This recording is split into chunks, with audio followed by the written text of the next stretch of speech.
রহিম। Strategy management accounting এর 5 নম্বর অধ্যায়, খুবই গুরুত্বপূর্ণ একটা অধ্যায়। ওয়ালাইকুম আসসালাম। এর আগে 2টা অধ্যায় শেষ হয়েছে, আর আজকে আমরা 5 নম্বর অধ্যায় শুরু করেছি। গতদিন 1 নম্বর ফরম্যাটটা হয়েছিল। তুর্য কি 1 নম্বর ফরম্যাটে অঙ্কগুলো করছেন ভাইসাই? জি স্যার, করছি স্যার আমি। আচ্ছা, 1 নম্বর ফরম্যাটে জাস্ট শুধুমাত্র রিপোর্ট তৈরি করছিলাম। তো জি স্যার। ইব্রাহিম, আপনি এই ক্লাসটা দেখলে পারবেন, অনেক সহজ। হ্যাঁ, রিপোর্টে হচ্ছে প্রিভেনশন, অ্যাপ্রেজাল, ইন্টারনাল ফেলার, এক্সটার্নাল ফেলার, এর উপরে আমাদের ক্লাসটা ভিডিও করা আছে। এর আগের তারিখ অনুযায়ী দেখবেন। আজকের ক্লাসে আমরা তারিখ দেবো 27, তাহলে 25 তারিখে না 24 তারিখের ক্লাসটা মনে সম্ভবত এর আগে আছে গ্রুপে, ওই ক্লাসে দেওয়া আছে। এটা একটু দেখলে পারবে, যদি না পারেন তাহলে 1 নম্বর ফরম্যাটটা আবার বোঝাই দেবো। ইব্রাহিম, এখন 2 নম্বর, আচ্ছা হ্যাঁ দেখবেন একটু আজকে। তাহলে 2 নম্বর ফরম্যাটটা শুরু করব। 2 নম্বর ফরম্যাটের একটাই সূত্র, কাগজি ফর্মুলা। এখন কাগজি ফর্মুলার ফাংশনটা এরকম, লস ফাংশন এল ওয়াই সমান সমান K into Y minus T whole square, আর কের সূত্র হচ্ছে কস্ট বাই ডি স্কোয়ার। এই সূত্র দিয়ে আমরা অঙ্কটা করব। চলেন দেখে আসি 2 নম্বর format.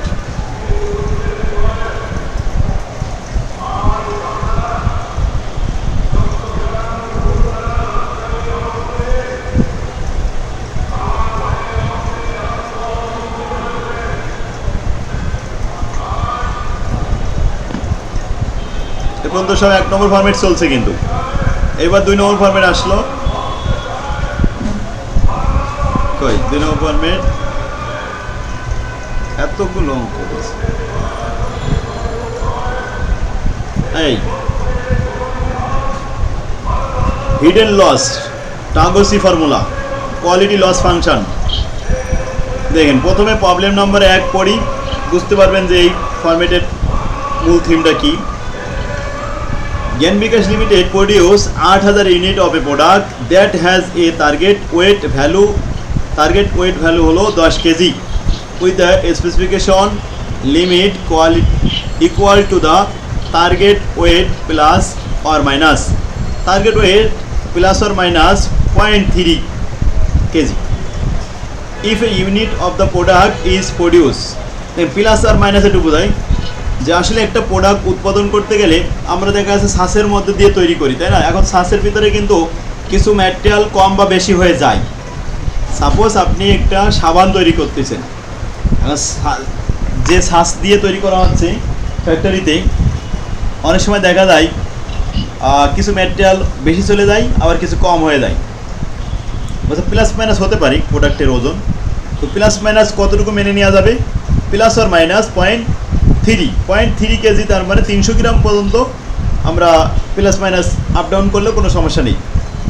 If a unit of the product is produce at the upper specification limit of 10.5 KG, এখন এর ভ্যালু কিন্তু ওয়েট হচ্ছে কত? 10 কেজি ওজন হওয়ার কথা। সেখানে আপ ডাউন করতে পারে 10 কেজি, 300 গ্রাম, 10 কেজির থেকে দেখা যাচ্ছে 10 কেজি থেকে 300 গ্রাম কম, প্লাস আর মাইনাস হতে পারে। কিন্তু 10.5 কেজি যখন হয়ে যায় তখন একটু বেশি হয়ে গেল না ওজনটা? যেখানে 10 কেজি 300 গ্রাম পর্যন্ত আমরা মেনে নিতে পারি, কিন্তু 10 কেজি 300 গ্রাম, এই 10 কেজি 500 গ্রাম তো মানতে পারি না। তাহলে এটা আমাদের একটু বেশি লস হয়ে যাচ্ছে। তো বলছে এতে আমাদের লস কত হবে? এটাই লস হবে 25 টাকা। যদি 500 গ্রাম বেশি হয়ে যায় তাহলে 25 টাকা loss. 6 of the total unit were weighted as a sample representing the population. মোট ইউনিটের মধ্য থেকে 6টা ইউনিট বাছাই করে নেওয়া হলো স্যাম্পল হিসেবে। স্যাম্পলগুলো এখানে বসানো হলো। নাম্বার অফ ইউনিট 6টা। ওয়েট, তাদের ওয়েটগুলো যেমন 10.30, 12.50, একটা 15 কেজিতে চলে গেছে, তাতে অনেক লস। 15.05, 11.90, 12.40 আর 12.00 KG. Calculate the total hidden loss using the Taguchi formula.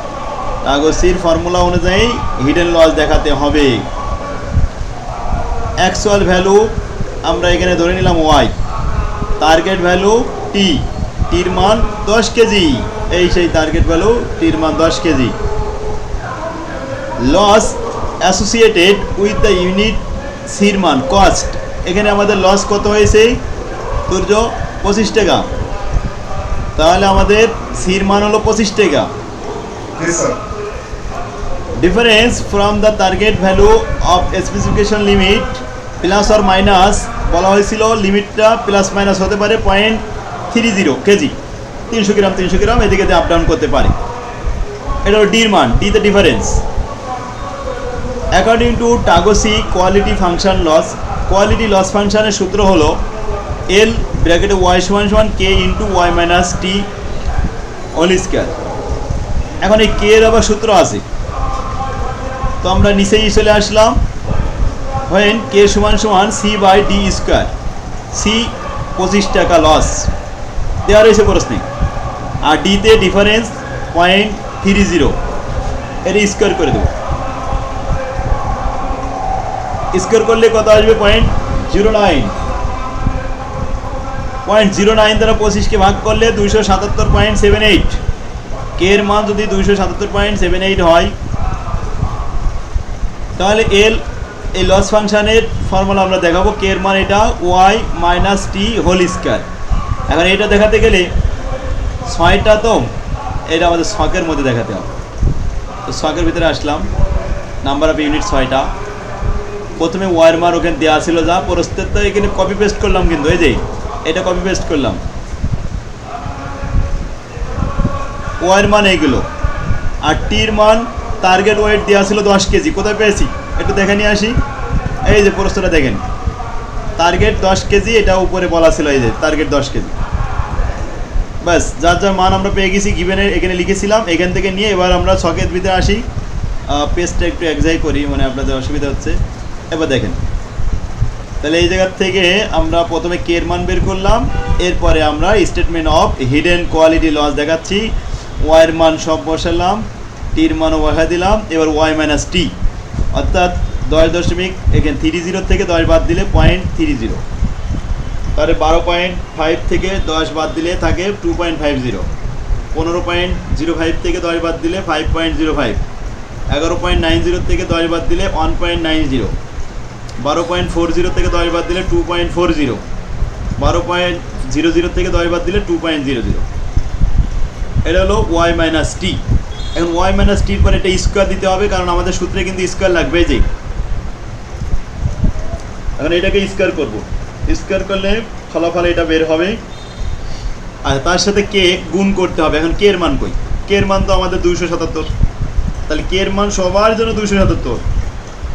এবার 277-এর সাথে 0.09 গুণ করা হলো, 277.78-এর সাথে 6.25 গুণ করা হলো, 277.78-এর সাথে 25.50 গুণ করা হয়েছে, তার মানে সবার সাথে 277.878 গুণ করে দিলাম।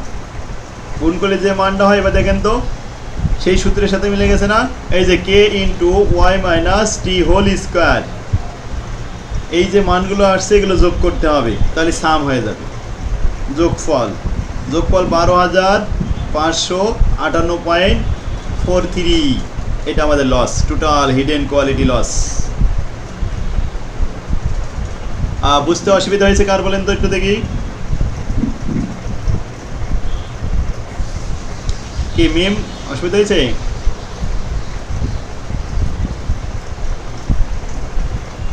কারণ কের মানটা সূত্র হচ্ছে এটা, কস্ট বাই ডিফারেন্স। কস্ট প্রশ্নে দেওয়া রয়েছে 25 টাকা, আর ডির মান দেওয়া রয়েছে প্লাস মাইনাস 0.3, একে ডিফারেন্সকে স্কোয়ার করতে হবে, তা ডি স্কোয়ার করে দিলাম, 0.3টা স্কোয়ার করলে 0.09। এই যে কের মান, বুঝতে পারছেন? ওই কের মানটা বাইরে বের করে নিতে হয়, নিয়ে তারপরে এখানে বসাতে হয়, এরপরে যাই গুণ করে, বাস এই ফর্মুলা। ওকে, অ্যান্সার হলো। এখন আমরা এটা টোটাল কস্ট পেয়ে গেলাম যে 6টা স্যাম্পলে আমাদের লস দেখা যাচ্ছে 12,558.43 পয়সা। যে সমস্ত প্রোডাক্টগুলো বাজারে বিক্রি হয়, বিশেষ করে দেখা যাচ্ছে সাবান, তারপরে এই যে পাউরুটিগুলো কিন্তু ওজনে মানে যখন খামির দেওয়া, যখন আটা দেওয়া হয় তখন কিন্তু ওজন করে দেওয়া হয়, তারপরে কিন্তু ওজনে ভুল হয়, কিছু কম বেশি হয়। তো যদি এরকমভাবে দেখা যাচ্ছে বেশি কম বেশি হয়ে যায়, ডিফারেন্স হয়, তাহলে কিন্তু কোম্পানির লস হয়ে যাবে। কারণ কোম্পানিটা হিসাব করেছে যে এত গ্রাম সাবান হবে, তো এত গ্রাম পণ্যের এত গ্রাম সাবানের এত খরচ হবে, আর এত টাকা বিক্রি করলে আমাদের এত টাকা লাভ থাকবে।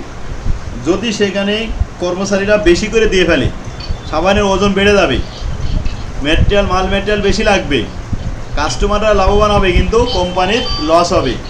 এইটাই হলো লুকায়িত লস, হিডেন লস, যেটা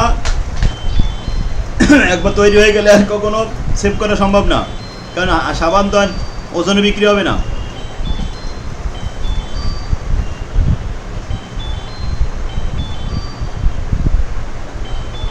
ক্লিয়ার? এখন আরেকটা অঙ্ক দেখি।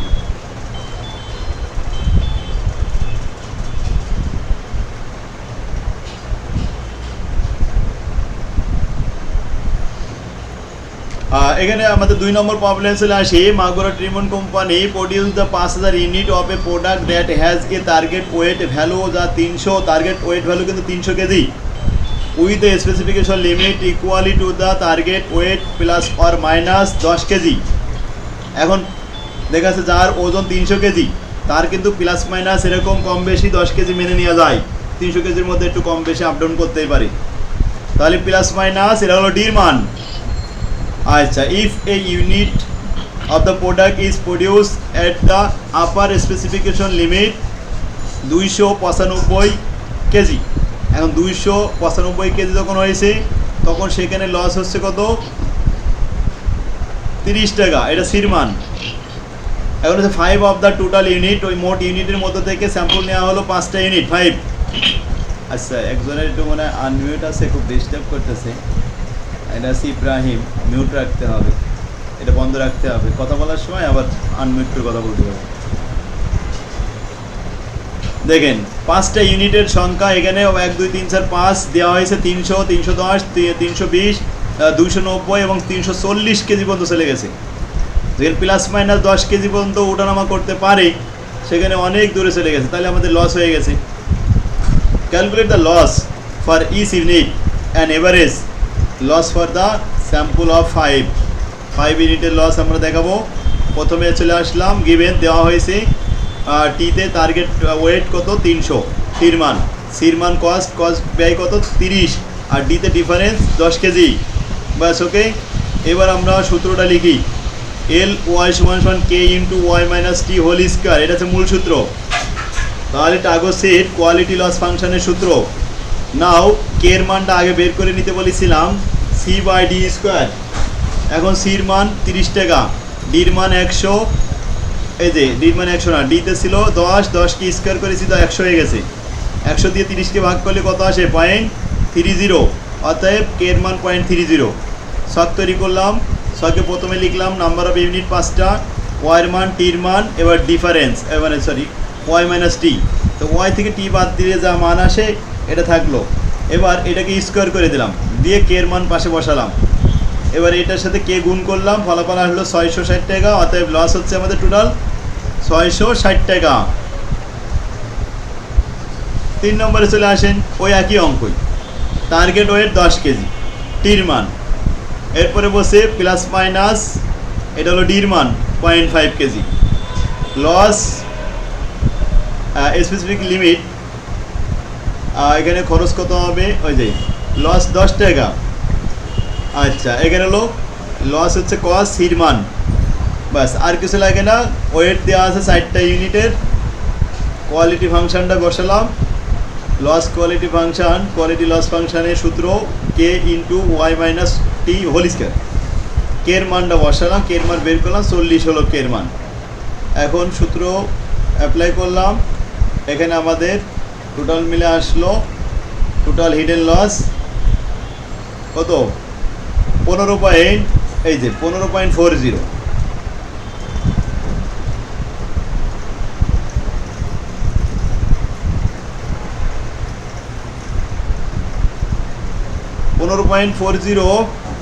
এটা আমাদের টোটাল হিডেন লস আসলো। এখন ইউনিটের সংখ্যা আছে আমাদের 60টা, তো 60 দিয়ে ভাগ করলাম, ভাগ করলে আমাদের এভারেজ আসবে 3.85। আচ্ছা, এইটার যোগ করা লাগে না, তারপর আমি কিন্তু যোগ করে দিছি 0.385, এটাকে আবার 60 দিয়ে ভাগ করে পয়েন্ট এটা হয়েছে। এটা লিখে দিছি average loss for 4 unit, 4 unit দিয়ে এটা ভাগ করে গড় করেছি। যদিও আমাদের বলেনি, এখানে এভারেজ করতে বলে নাই, তো এটা না বললে আর এখানে বলছিল, হ্যাঁ এভারেজ লস বলছিল। এভারেজ বললে ওই ইউনিট দ্বারা কয়টা ইউনিট, 4টা ইউনিট দ্বারা ভাগ করে ফেলতে হবে। এই যে ইউনিট এভারেজ বলেছে, এই জন্য ভাগ করে দিয়েছিলাম। কে তুই তো বুঝতে পারছে এবার? জি স্যার। আচ্ছা, এখানে বলছে 10টা, এই যে 10 কেজি টার্গেট ওয়েট, টির মান 10 কেজি, আর প্লাস মাইনাস ডির মান 0.50, 10.5 কেজি এর লস হয়েছে কত, 10 টাকা। সির মান 10 টাকা, 4 ইউনিট দেওয়া হলো এখানে। বাস ওয়েটগুলো নিয়ে আমরা ছক তৈরি করবো, তার আগে টির মান, সির মান, ডির মান দেওয়া আছে, এগুলো বসালাম। এবার সূত্রটা বসালাম, ছকে চলে আসলাম। টির মানটা ওয়াই থেকে বাদ দিয়ে তার স্কোয়ার করে ফেললাম, আর কের মানটা ওই উপরের থেকে 40 পেলাম, ওটা নিয়ে আসলাম।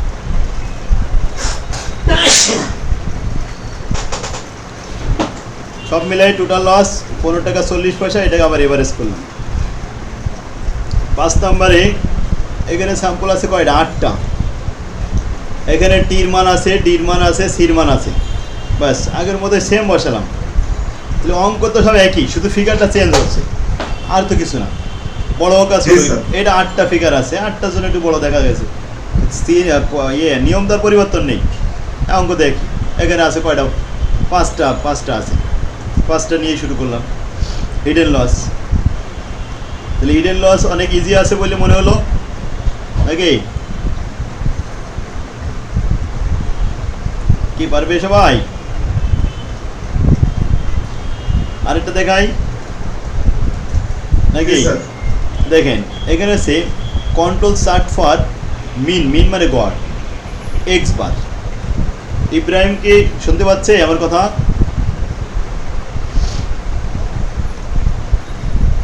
ইব্রাহিম, জি স্যার, পাচ্ছি স্যার। আচ্ছা, এই যে আমরা হিডেন লস দেখালাম, এখানে আপনার কি কি সমস্যা আছে বলেন তো? কমপ্লেন আছে কিছু, বুঝতেছেন না এমন? স্যার বুঝতে পেরেছি, কিন্তু স্যার বইটা তো আমার কাছে নাই। ও আচ্ছা, বইটা কাছে নাই, আপনি এখনো বইটা সংগ্রহ করেননি? 4টা বই নিয়েছি, এর মধ্যে স্যার ওই বইটা তো নেই। 60টা বই কোত্থেকে পাইলেন? আপনার কাছ থেকে নিয়েছি স্যার। 60টা? আপনাকে আমি বই পাঠাই দিয়েছিলাম? জি স্যার, পাঠাইছিলেন। তাহলে তো 60টা পাঠাবো না, পাঠালি তো 7টা পাঠাইছিলাম।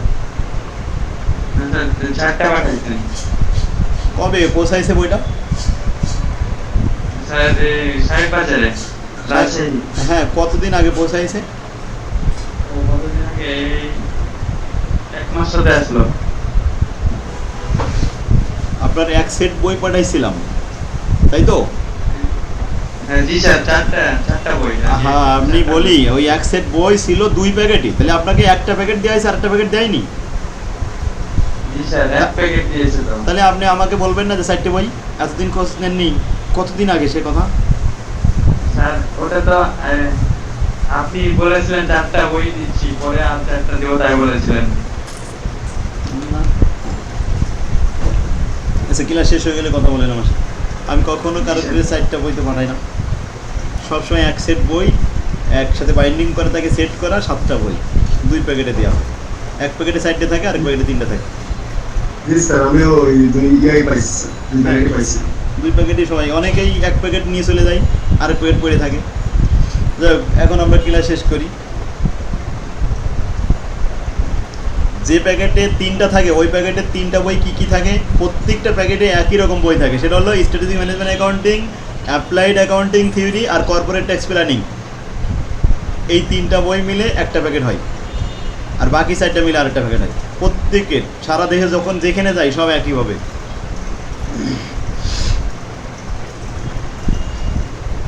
আচ্ছা, তাহলে আমরা চার্ট শিখতেছিলাম।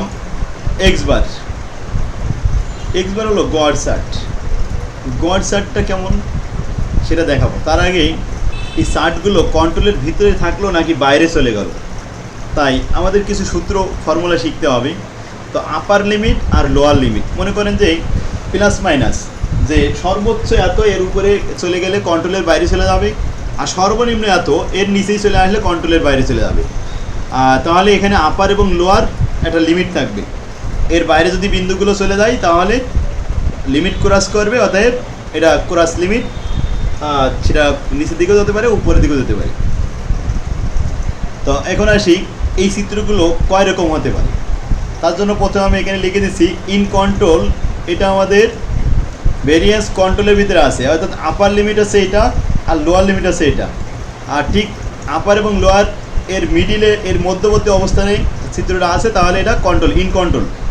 আর যদি আউট অফ কন্ট্রোল বলি, তার মানে বিন্দুগুলো আস্তে আস্তে আপার লিমিটের উপরে চলে গেছে, এইটুকু যখনই আপারের উপরে চলে গেছে এটা আউট অফ কন্ট্রোল, কন্ট্রোলের বাইরে চলে গেছে। আচ্ছা, এবার একটা দেখা আছে, এখানে নাম দিছি যে পজিটিভ ট্রেন্ড, ট্রেন্ডটা প্রবণতাটা পজিটিভ উপরের দিকে যাচ্ছে। তো উপরের দিকে যেতে যেতে এই পর্যন্ত চলে গেল, এরপরে যদি প্রোডাকশন করি সে কি নিচের দিকে আসবে না উপরের দিকে যাবে? যে ট্রেন্ডটা দেখা যাচ্ছে এই ট্রেন্ডটা কিন্তু উপরের দিকে যাচ্ছে, সুতরাং আমি আরেকটা উৎপাদন বাড়ানোর সাথে সাথে সে কিন্তু উপরের দিকে চলে যাবে, সুতরাং এটা আউট অফ কন্ট্রোল। তো পজিটিভ ট্রেন্ডটা আউট অফ কন্ট্রোল, যদি নেগেটিভ ট্রেন্ড হতো এরকম তাও আউট অফ কন্ট্রোল। এই যে নেগেটিভ ট্রেন্ড নিচের দিকে যাচ্ছে, এখন নিচের দিকে যে এই যে লোয়ার, এই যে লিমিট ক্রস করে চলে গেছে নিচে, এটা কিন্তু আমাদের লোয়ার লিমিট ছিল, তার নিচে চলে গেছে, অতএব আউট অফ কন্ট্রোল। তো সেটা পজিটিভ হতে পারে, নেগেটিভ হতে পারে। এবার আসি, এটা যে ভেরিয়েন্স দেখা যাচ্ছে ইনক্রিজিং ভেরিয়েন্স, ভেরিয়েন্স প্রতিনিয়তই বাড়ছে। তার এই যে ইনক্রিজ আগে কেমন কম বেশি হচ্ছিল, এখন আস্তে আস্তে এমন অবস্থা হয়েছে সেটা হয় যে আপার লিমিট ক্রস করে চলে গেছে, সুতরাং এটাও আউট অফ কন্ট্রোল, কন্ট্রোলের বাইরে চলে গেছে চিত্রটা। তার মানে আপনার চিত্রের ভিতরে দেখবেন যে লোয়ার লিমিট আর সেন্ট্রাল লিমিট আর আপার লিমিট লেখা থাকবে। আর যদি এটা আপারের উপরে চলে যায় আউট অফ কন্ট্রোল, যদি লোয়ারের নিচে নেমে যায় তাই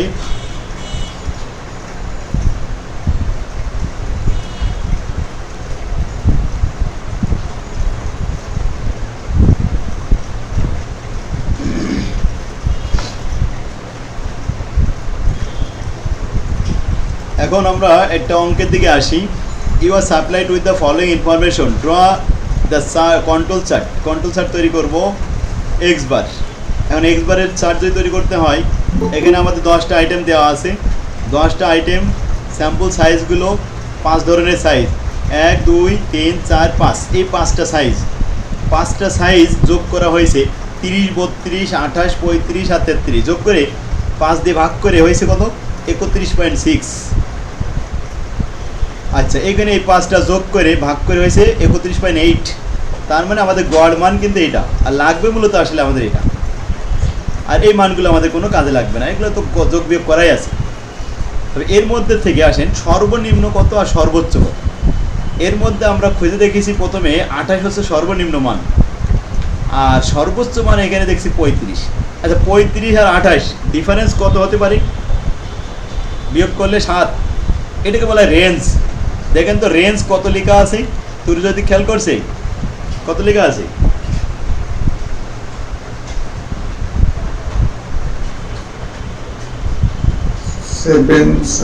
হ্যাঁ 7 লেখা আছে পরেরটা। এবার এখানেও আমাদের সব থেকে লোয়ার লিমিট থেকে সর্বোচ্চ মানটা বিয়োগ করেন, বিয়োগ করলে কত আসবে? 14। এরপরে এটা বিয়োগ করলে কত আসবে? 11। ক্লিয়ার কিনা? জি স্যার। এভাবে এই রেঞ্জ আমাদের কাজে লাগবে, আমাদের কাজে লাগবে এক্স বার আর রেঞ্জ, এই দুইটা মান কাজে লাগবে। আর এই যে এগুলো মান দিয়েছে এগুলো তো শুধুমাত্র ওই রেঞ্জ বের করার জন্য সাপোর্ট হিসেবে, এগুলো পরীক্ষায় নাও থাকতেও পারে। তাহলে সিরিয়াল নাম্বার থাকবে, এক্স বার থাকবে আর রেঞ্জ থাকবে, আর মাঝের এই স্যাম্পল সাইজটা না থাকতেও পারে, থাকলেও কোনো কাজের না এটা। আচ্ছা, এবার আসেন গিভেন A2 অ্যাপেন্ডিক্স চার্ট। এই চার্টটা বইয়ের পিছনে শেষের দিকে দেওয়া আছে, দেখবেন যে এর মান কত। তো এখানে গিভেন দেওয়া থাকে, অনেক সময় 0.577 এরকম দেওয়া থাকতে পারে, সূত্রের ভিতরে এগুলো কাজে লাগবে। এখন আসি এটার অ্যান্সার, সূত্র দেখায়। আচ্ছা, এই সূত্রগুলো আমি দিছিলাম শুরুতে, তা আমি একটা অঙ্ক করাই দিয়ে টাইম শেষ হয়ে গেছে, ওরা দেখাচ্ছি না। প্রথমে আসেন আমরা ওই মান যা লাগবে সেগুলো খাতায় উঠালাম, সিরিয়াল নাম্বার, স্যাম্পল মিন আর রেঞ্জ, অর্থাৎ এই যে মিন আর এই যে রেঞ্জ, এই দুইটা নিয়ে চলে আসলাম। ঠিক আছে, 10টা মান এখানে নিয়ে চলে আসলাম। আসার পরে এক্স বারে যোগ করলাম। এখন আসি হিয়ার গড়ের আবার গড়, তাহলে সামেশনরে আবার সামেশন, মানে এক্স বারকে আবার এক্স বার করবো। এক্স বার যা ছিল এটা যোগ করে গড়ের গড় করলাম 349.6, এটাকে ভাগ করবো 10 দিয়ে, গড়ের গড়।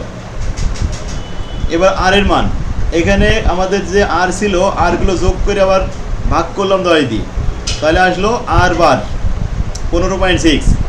সো স্যাম্পল সাইজ, এখানে স্যাম্পল সাইজ ছিল কয়টা? 5টা স্যাম্পল সাইজের গড়, 5টা স্যাম্পল সাইজের রেঞ্জ। এই জন্য আমরা এখানে লিখছি সিন্স দ্য সাইজ যখন 5, যখন 5টা, তখন A2 টেবিল থেকে আমরা মান নিয়ে আসলাম। আচ্ছা, এখন আসলাম সেন্টার লাইন, LCL, সেন্টার মানে কন্ট্রোল লাইন বা সেন্টার লাইন, মিডিলটা হলো গড়ের গড়, অর্থাৎ গড়ের গড় কত হয়েছে? 34.96। এটা হলো 34.96, মানে এটাকে 35 বলা যায়, অ্যাপ্রক্সিমেট ইকুয়াল, প্রায় 35-এর কাছাকাছি। এটা হলো সেন্ট্রাল কন্ট্রোল লাইন বা সেন্টার লাইন। এবার আপার সেন্টার লাইন, সেন্টারের থেকে উপরে যাবে কতটুকু? তাহলে সেন্ট্রাল প্লাস A2 ইন্টু আর বার। A2-র মান প্রসে দেওয়া হয়েছে কত? 0.577। আর বার কত? 15.6।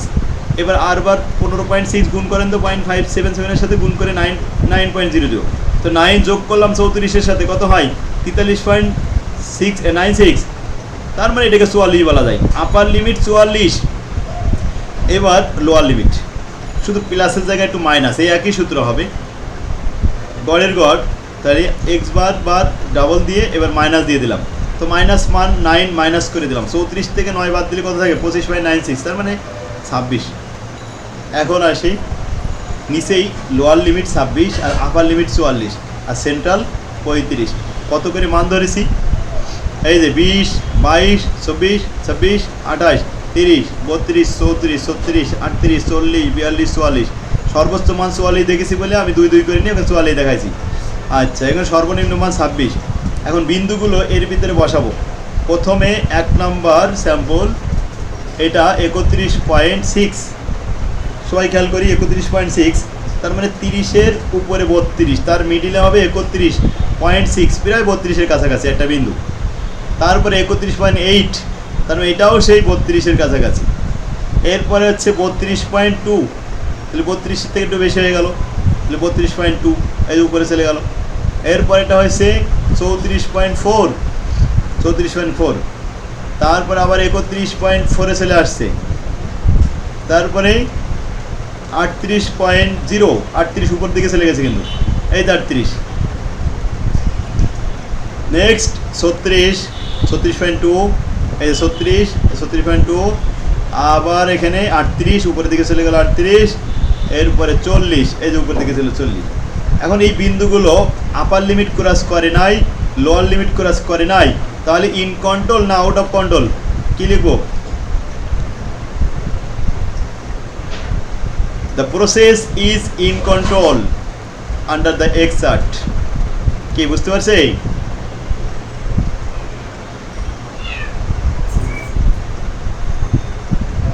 ক্লিয়ার বুঝতে পারছে সবাই? আচ্ছা, এই একটা চার্ট আজকে থাকলো, এর পরেরগুলোর চার্ট সব একই রকম, এটা দেখে আসতে হবে সবাইকে। এরপরে অ্যাপ্লাইড অ্যাকাউন্টিং থিওরি সম্ভবত মানে শেষ হয়ে গেছিল 11 নম্বর অধ্যায়। কে কে অঙ্ক করেছিল অ্যাপ্লাইড অ্যাকাউন্টিং থিওরি? কেউ কে অঙ্ক করেছে?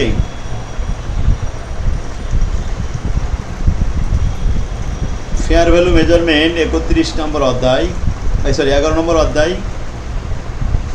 1 number format, Walter model, Gordon model, MM model, এগুলো দেখাইছিলাম। আর স্টক ডিভিডেন্ড, কতদিন স্টক ডিভিডেন্ড করলাম না? Stock split, stock reverse split, reformulate balance sheet শিখাইছিলাম। কে তুর্য? স্টক ডিভিডেন্ড কতদিন করাইছিলাম?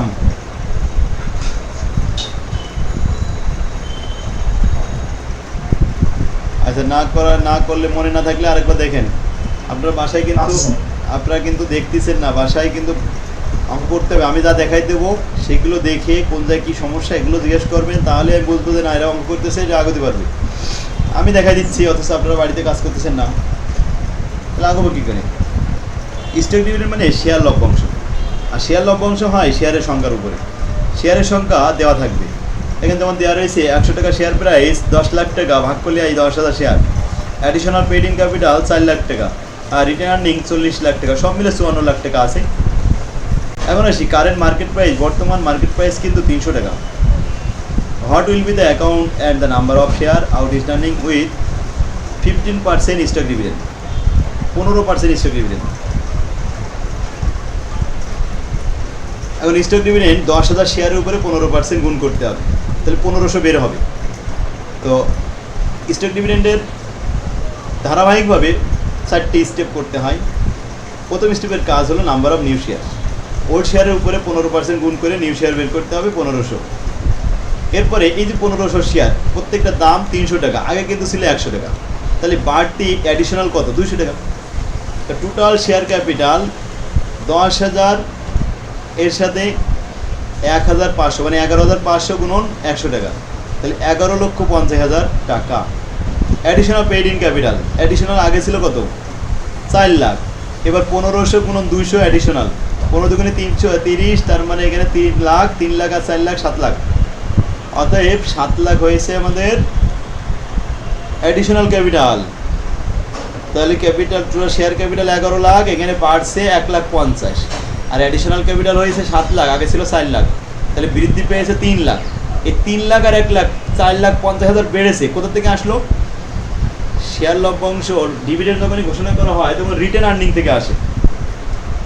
তাহলে রিটেন আর্নিং আমাদের এখানে ছিল 40 লাখ, 40 লাখ থেকে 4.5 লাখ বাদ দিতে হবে। 4.5 লাখ বাদ দিলাম, 3×45, তার মানে 4.5 লাখ বাদ দিলে কত হলো? 35,50,000 হলো। এই 35,50,000 টাকা হলো ব্যালেন্স অফ রিটেন আর্নিং। এখন আর সেই রিফর্মুলেট ব্যালেন্স শিট, এখানে যা আছে এটা আমরা হুবহু নিয়ে আসবো, নিয়ে এসে লিখলাম। লিখে শেয়ার ক্যাপিটাল দেখেন, এখন আগে ছিল 10 লাখ, এখন 11,50,000, আগে ছিল 10 লাখ, এখন 11,50,000। আচ্ছা, অ্যাডিশনাল পেইড ইন ক্যাপিটাল আগে ছিল 4 লাখ, কিন্তু এখন লিখবো 7 লাখ, 3 লাখ বেড়ে গেছে। রিটার্ন আর্নিং আগে ছিল 40 লাখ, কিন্তু এখন হবে 35,50,000। আর এই পাশে যোগফল 54 লাখ, এই পাশে যোগফল 54 লাখ, দুই পাশ মিলে গেল, বাস অঙ্ক সঠিক হয়ে গেল। কি ক্লিয়ার সবাই? 3 for 1 স্টক স্প্লিট, একটা শেয়ার ভেঙে 3 খণ্ড হয়ে যাবে, তাহলে 10,000 শেয়ার হয়ে যাবে 30,000 শেয়ার। আর প্রাইস ছিল 100 টাকা, সেটা 3 ভাগ হয়ে যাবে 33 টাকা 33 পয়সা। বিফোর স্টক স্প্লিট 100 টাকা দামে 10,000 শেয়ার, 10 লাখ টাকা, আর 33 টাকা 33 পয়সা দামে 30,000 শেয়ার, তার মানে 10 লাখ টাকা। আর সেইখানে আমাদের ওয়ার্কিংয়ের ভিতরে কোনো অ্যাডিশনালের প্রভাব পড়েনি। বিফোর অ্যাডিশনাল ছিল 4 লাখ, আফটার অ্যাডিশনালও 4 লাখ, তিনটে অবস্থা থাকবে। বিফোর রিটার্ন আর্নিং ছিল 40 লাখ, এখনও থাকবে 40 লাখ। ক্লিয়ার? দুই পাশে 54 লাখ, 54 লাখ মিলে গেল, অঙ্ক শেষ। এখন যদি এখানে বলা হয় 3 for 1 স্টক না বলে 4 for 1 স্টক স্প্লিট, একটা ভেঙে 4 ভাগ হয়ে যাবে, তাহলে শেয়ার প্রাইস কত হবে? শেয়ারের সংখ্যা কত হবে? সংখ্যা হবে 4×10 = 40,000, আর প্রাইস হবে 4 ভাগের 1 ভাগ, 25 টাকা। যদি বলে 5 for 1 স্টক স্প্লিট, একটা শেয়ার ভেঙে 5টা হয়ে গেল, তাহলে 10,000 শেয়ার ভেঙে 50,000 হয়ে যাবে, আর 100 টাকা শেয়ার 5 ভাগ হয়ে যাবে 20 টাকা পার শেয়ার। ক্লিয়ার সবাই? সিস্টেম এরকমই থাকবে, দুটো স্টেপ করতে হবে আর একটা রিফর্মুলেট ব্যালেন্স শিট দেখাতে হবে। আচ্ছা, এবার আসি reverse stock split, 1 for 2 reverse stock split, বিপরীত খণ্ড। 10,000 শেয়ার, এখন বিপরীত খণ্ড মানে কি জানেন? দুইটা জোড়া দিয়ে একটা বানানো, তাহলে 10,000 শেয়ার হয়ে যাবে 5,000 শেয়ার, আর শেয়ারের দাম 100 টাকা ছিল, হয়ে যাবে 200 টাকা। Before stock split, after stock split.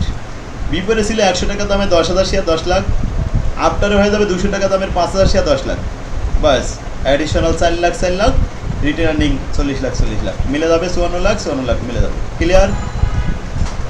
সবাই বুঝতে পারছে? তাহলে রিভার্স স্টক মানে কি? বিপরীত খণ্ড। হ্যাঁ মিম আরেকবার বলেন। হ্যাঁ এইটা তো আগে বললেন না।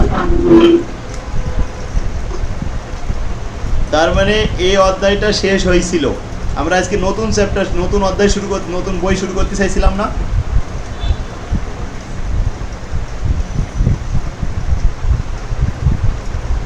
স্টুডেন্ট